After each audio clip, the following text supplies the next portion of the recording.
Welcome back! Today on Dialed In DIY, we're doing a quick draw on Homer, and I'm gonna throw in some sketching tips along the way.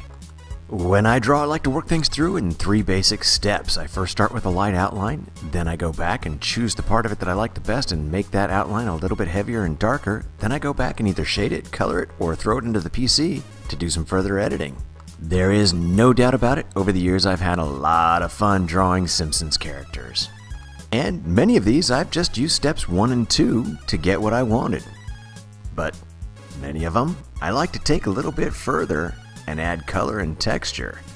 In fact, I take a lot of times where I go through the process and do step 2 with just a pen, then I scan them into my computer and use some kind of a photo editing process to color them in really well. You can get some great texture this way and have a lot of fun with your drawings, making them really pop. You can even add in some extra backgrounds if you want. Today, we're going to work through Homer using all 3 steps, using just pencils. So we're going to begin with that nice light soft outline like I'd mentioned. If you want, you can grab a picture of a cartoon that you like and get started from there. It's nice to have a reference point to look at as you're going back and figuring out what shapes. The great thing about Homer is he's got a lot of round circular kind of sets to him that makes him very easy to line out on a piece of paper. Don't worry about making mistakes because you can always go back and erase them or cover them up.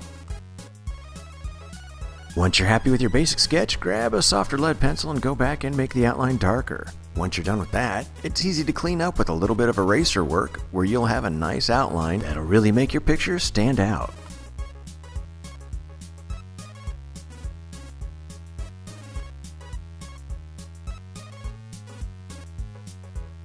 For shading with a pencil, I just grab a really soft lead pencil and flatten out that pencil quite a bit and just start to shade it in lightly and then go back over and keep darkening it in until I get about the shade I'm after.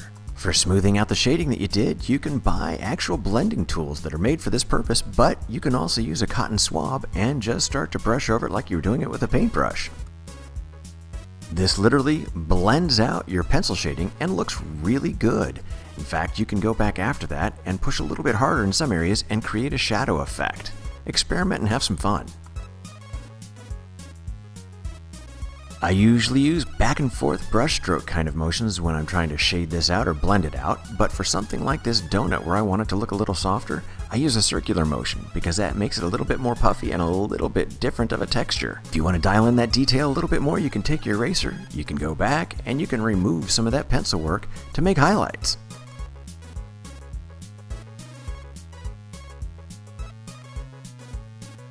Once I'm happy with my shading work, I go back and I touch up some of the outlines a little bit, and there I am.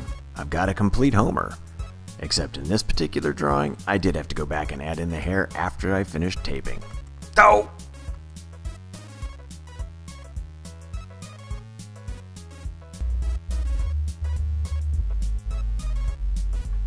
Thank you for watching. Please press like and then subscribe.